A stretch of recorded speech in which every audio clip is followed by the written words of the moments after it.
एक समय की बात है।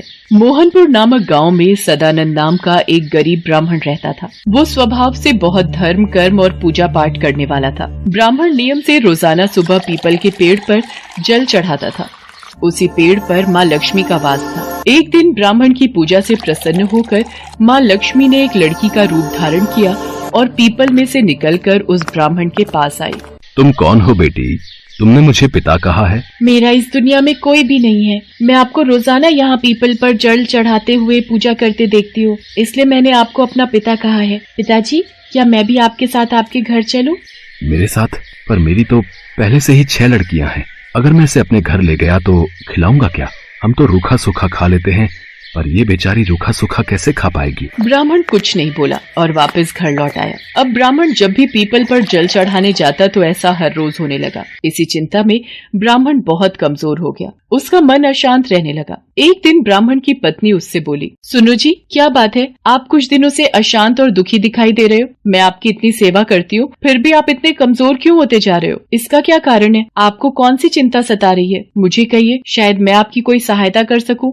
यशोदा, कुछ दिनों से मैं जब भी पीपल पर जल चढ़ाने जाता हूँ, उस पीपल में से एक लड़की निकल कर आती है और मुझे बड़े प्रेम से पिताजी कहकर बुलाती है और रोजाना मेरे साथ आने की बात कहती है। अब तुम ही बताओ, हम उस कन्या को क्या खिलाएंगे और उसकी क्या सेवा करेंगे? अरे, तो इसमें चिंता की क्या बात है? जहाँ हमारी 6 लड़कियाँ हैं, वहाँ एक और सही। और उसने आपको पिता कहा है। अब वो हमारे यहाँ आएगी तो अपना भाग्य साथ लेकर आएगी, इसलिए उसे कल अपने साथ ले आना। अगले दिन जब कन्या रूप में माँ लक्ष्मी ने ब्राह्मण को घर साथ चलने के लिए कहा तो वो लड़की को अपने साथ घर ले आया। जिस दिन से ब्राह्मण उस लड़की को घर लाया, उसी दिन से उसके दिन बदलने लगे। यशोदा, तुम्हें पता है, भिक्षा के लिए जहाँ रोज मुझे 1 या 2 कटोरी आटा मिलता था, आज मुझे बोरी भरकर आटा चावल मिले हैं। यशोदा, मुझे तो लगता है कमला हमारे लिए देवी लक्ष्मी का रूप बनकर आई है। वैसे हमारी सब बिटिया बाहर खेल रही हैं, पर कमला बिटिया कहाँ है? रसोई में जबरदस्ती खुद खाना बनाने चली गई है। मैंने तो उसे कहा कि तू अभी बहुत छोटी है, तेरा हाथ जल जाएगा, पर वो नहीं मानी। हम सबके लिए भोजन बना रही है। अच्छा, फिर तो मैं जल्दी से हाथ मुंह धो लेता हूँ। अपनी कमला बिटिया के हाथ का गरम गरम भोजन खाऊंगा। कन्या ने गूंथने के लिए आटा निकाला तो आटे की परात अपने आप भर गई। वो कन्या जिस किसी चीज को हाथ लगाती वो दुगनी हो जाती। कन्या रूपी देवी लक्ष्मी ने कई प्रकार के भोजन बना दिए। सभी ने उस दिन भरपेट भोजन किया। कमला, तुमने तो बहुत ही स्वादिष्ट भोजन बनाया है। पिताजी, फिर तो आप थोड़ी सी दाल और ले लो। सब भोजन कर चुके थे। थोड़ी देर बाद ब्राह्मणी का भाई मिलने गया। यशोदा बहन, कहाँ हो? अरे ज्ञान भैया, आप अचानक? हाँ, वो गांव में थोड़ा जरूरी काम था, सोचा तुमसे मिलता चलूं। तुम बैठो, मैं तुम्हारे लिए पानी लाती हूँ। यशोदा बहन, बहुत जोरों की भूख लगी है, कुछ खाने को हो तो वो भी लेती आना। सब तो भोजन कर चुके हैं, अब मैं ज्ञान भैया को क्या खिलाऊंगी? माँ, क्या हुआ? आप क्यों परेशान हो? बेटी, तेरे मामा आए हैं, रसोई में कुछ भी खाने को नहीं है। अब भैया को क्या दूं? उन्होंने खुद से भोजन की इच्छा जताई है। माँ, आप चिंता मत करो, मैं कुछ करती हूँ। कमला तो साक्षात देवी लक्ष्मी थी। वो रसोई में गई और अपने मामा के लिए स्वादिष्ट भोजन बना लाई। उन्होंने खुशी खुशी भोजन किया। शाम हुई तो कमला ब्राह्मणी से बोली, माँ, आप दिया जलाकर यही कोठरी में रख दो, आज मैं यहीं सोऊंगी। पर कमला बेटी, तू अभी बहुत छोटी है, यहाँ अकेले कैसे सो पाएगी? तू डर गई तो? माँ, आप चिंता मत करो, मैं नहीं डरूंगी। यशोदा को समझाकर कमला बनी लक्ष्मी माँ कोठरी में ही सो गई। आधी रात को कन्या के रूप में माँ लक्ष्मी उठी और कोठरी में चारों ओर देखने लगी और देखते ही देखते कोठरी में धन दौलत और अनाज के भंडार भर गए। माँ लक्ष्मी अपने देवी रूप में आ गई और वहाँ से जाने लगी। तभी ब्राह्मण ने उन्हें आवाज लगाई, देवी लक्ष्मी, आप मेरे घर में एक कन्या के रूप में बेटी बनकर आई और मैं आपको पहचान भी नहीं सका। हे लक्ष्मी माँ, हम पर कृपा करो। हे देवी लक्ष्मी, हमसे कोई भूल हुई हो तो हमें क्षमा कर देना। तुम दोनों ने तो मेरी बहुत सेवा की है और मैं तुम दोनों की सेवा से बहुत प्रसन्न हूँ। तुम दिन रात पूजा पाठ में ध्यान लगाते हो, मेरी पूजा करते हो, सबका भला करते हो। तुम्हारा स्वभाव बहुत ही दयालु है। ये देखकर मुझे अपार प्रसन्नता हुई है। मेरा आशीर्वाद सदैव तुम्हारे साथ रहेगा और तुम्हारे जीवन में धन दौलत वैभव और शांति में वृद्धि होगी। इतना कहकर देवी लक्ष्मी अंतर्ध्यान हो गई और उस दिन से ब्राह्मण के घर में सभी प्रकार के सुखों का वास हो गया।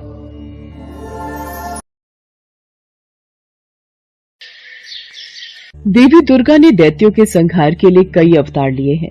उदाहरण के तौर पर महिषासुर, धूम्र विलोचन, शुंभ निशुंभ जैसे कई दैत्यों का वध करने के लिए देवी दुर्गा ने अवतार लिए हैं। इन्हीं में से एक दैत्य था रक्तबीज, जो महाशक्तिशाली था। पुराणों के अनुसार रक्तबीज नामक दैत्य ने लगभग 5 लाख वर्षों तक तप किया और ब्रह्मा जी की स्तुति की। रक्त बीज की तपस्या से ब्रह्मा जी प्रसन्न हुए और रक्त बीज के सामने प्रकट हुए। मैं तुम्हारी तपस्या से प्रसन्न हूँ, कहो क्या चाहिए? ब्रह्मदेव, मुझे अमरता का वरदान दीजिए। हिरण्यकश्यप की तरह देवता, दानव, गंधर्व, यक्ष, पिशाच, पशु, पक्षी, मनुष्य आदि कोई भी मुझे नहीं मार सके, ऐसा वरदान दीजिए। तथास्तु, मैं तुम्हें वरदान देता हूँ कि युद्ध में अगर तुम्हारे शरीर से एक भी रक्त की बूंद धरती पर गिरेगी तो उससे नया रक्त बीज जन्म ले लेगा तथा किसी के लिए भी तुम पर विजय पाना असंभव होगा। ब्रह्मा जी से वरदान पाकर रक्त बीज अहंकार में चूर हो गया। उसने चारों ओर हाहाकार मचा दिया। मैं अमर हूँ, अब मुझे युद्ध में कोई परास्त नहीं कर सकता। अब स्वर्ग लोक पर मेरा यानी असुरों का राज होगा। मैं इंद्र को चुनौती देता हूँ, अगर साहस है तो मेरे से युद्ध करे, नहीं तो स्वर्ग लोक से भागकर कहीं मुंह छिपाकर छुप जाए। क्या रक्त बीज ने देवताओं को युद्ध के लिए ललकारा है? हमें उससे युद्ध करना होगा। राक्षस और देवताओं में युद्ध होने लगा। वरदान मिलने के कारण रक्त बीज और भी शक्तिशाली हो गया था। ये देखकर इंद्र सहित सभी देवता घबरा गए। ब्रह्मा जी के वरदान स्वरूप रक्त बीज का संहार किसी पुरुष के हाथों नहीं हो सकता। उसका वध केवल एक स्त्री ही कर सकती है।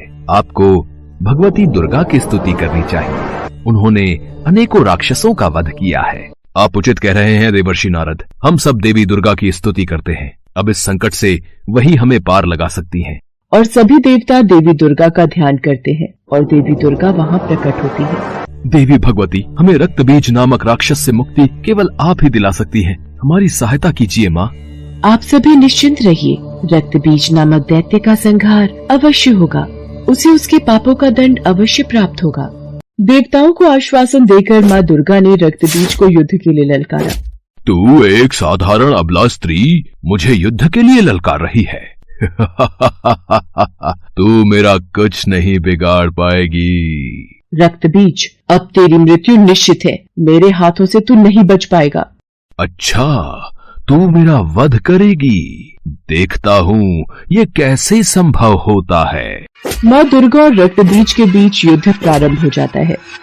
माँ दुर्गा के वार से रक्त बीज घायल होता तो रक्त की बूंद धरती पर गिरने से ढेरों रक्त बीज पैदा हो जाते। एक रक्त बीज मरता तो दूसरा सामने आ जाता। माँ दुर्गा उसके अंग काटती तो धरती पर रक्त की बूंदें गिरकर फिर से रक्त बीज सामने आ जाता। ये सब क्या हो रहा है? ये रक्त बीज मारा क्यों नहीं जा रहा? नारायण नारायण। माते, रक्त बीज का वध करने के लिए रक्त बीज के रक्त को पीना होगा ताकि वो धरती पर ना गिरे। ब्रह्मा जी के वरदान के अनुसार रक्त बीज का रक्त पृथ्वी पर गिरते ही अनेकों रक्त बीज पैदा हो जाएंगे। इसका संहार करने के लिए ऐसा कुछ करना होगा ताकि रक्त बीज का रक्त पृथ्वी पर ना गिरे। अच्छा, तो ये बात है। देवर्षि नारद, इसके लिए मुझे चंडिका को बुलाना होगा। देवी पार्वती को माँ काली का रूप धरना होगा ताकि वो इस दानव का रक्त पान कर सके। तत्पश्चात मैं इस राक्षस का संहार करूंगी। इसके लिए तो देवताओं को देवी पार्वती से विनती करनी होगी कि वो माँ काली का अवतार लेकर इस दानव का विनाश करें। सभी देवता माँ पार्वती का आह्वान करने लगे। देवी पार्वती देवताओं के समक्ष प्रकट हुई। देवी पार्वती, आपको काली रूप धरना होगा ताकि जब भी मैं इस राक्षस पर प्रहार करूं, आप इसका रक्त खप्पर में लेकर रक्तपान करो। आप चिंता मत करो देवी दुर्गा, मैं इस दानव के रक्त की एक बूंद भी धरती पर नहीं गिरने दूंगी। देखते ही देखते माँ पार्वती ने काली का रूप धर लिया, जिन्हें देख दानव तो क्या देवता भी थर थर कांपने लगे और उनके समक्ष हाथ जोड़े खड़े रहे। माँ काली ने दैत्यों का गिरता रक्त पीना शुरू कर दिया। इससे नया दैत्य उत्पन्न नहीं हो रहा था। माँ काली ने अपना मुंह विकराल कर लिया। उन्होंने कई राक्षसों को निगल लिया। माँ काली का क्रोध बढ़ता ही जा रहा था। सब दैत्य मारे जा चुके थे, केवल रक्त बीज का वध होना ही बाकी था। देवी दुर्गा की जय, देवी काली की जय। हे कालिके, रक्त बीज का वध तभी होगा जब इसके शरीर का सारा रक्त बाहर निकल जाएगा। आपको रक्त बीज के रक्त का रक्तपान करना होगा और ध्यान रहे कि रक्त बीज के रक्त की एक बूंद भी धरती पर ना गिरने पाए। ऐसा ही होगा देवी दुर्गा। देवी दुर्गा और रक्त बीज में युद्ध होने लगता है। रक्त बीज देवी दुर्गा के प्रहार से बच रहा था। देवी दुर्गा ने रक्त बीज की भुजाओं पर वार किया। माँ काली ने रक्त को खप्पर में ले लिया और रक्तपान किया। देवी दुर्गा ने रक्त बीज के सिर को काटकर धड़ से अलग कर दिया और खप्पर में रख दिया। माँ काली ने सारा रक्त पी लिया। हे कालिके, आपकी मुंडमाला के लिए मैं रक्त बीज का ये मुंड आपको भेंट करती हूँ। मुझे रक्त चाहिए, मुझे दानवों के मुंड चाहिए, मुझे रक्त दो, मुझे दानवों के मुंड दो। हे शिवा, हे कालिके, रक्त बीज का वध हो चुका है, अपना क्रोध शांत करो देवी काली। मुझे दानवों का रक्त दो, मुझे दानवों का मुंड दो, मुझे दानवों का रक्त दो, मुझे दानवों का मुंड दो। कालिके को रोकने का बेकी उपाय है, भगवान शिव वही काली के क्रोध को शांत कर सकते हैं। देवाधिदेव महादेव, माँ काली का क्रोध बढ़ता ही जा रहा है। उन्हें रोका न गया तो उनके क्रोध से पूरी सृष्टि का विनाश हो जाएगा। मुझे रक्त दो, मुझे मुंड दो, मुझे रक्त चाहिए, मुझे मुंड दो, मुझे रक्त दो, मुझे मुंड दो। देवी काली का क्रोध आक्रामक हो गया था। देवी काली क्रोध की अग्नि में बढ़ती जा रही थी। उनका क्रोध शांत नहीं हो रहा था। अचानक भगवान शिव धरती पर लेट जाते हैं और देवी काली का पैर उनके ऊपर पड़ जाता है और भगवान शिव को अपने चरणों में पड़ा देख देवी काली की जीभ बाहर आ जाती है और वो अपने वास्तविक रूप में आ जाते हैं। महादेव, आप मुझे क्षमा कीजिए, मैंने क्रोध में आपकी ओर देखा नहीं। उसके पश्चात सभी देवी देवता भगवान शंकर और माता पार्वती पर फूलों की वर्षा करते हैं।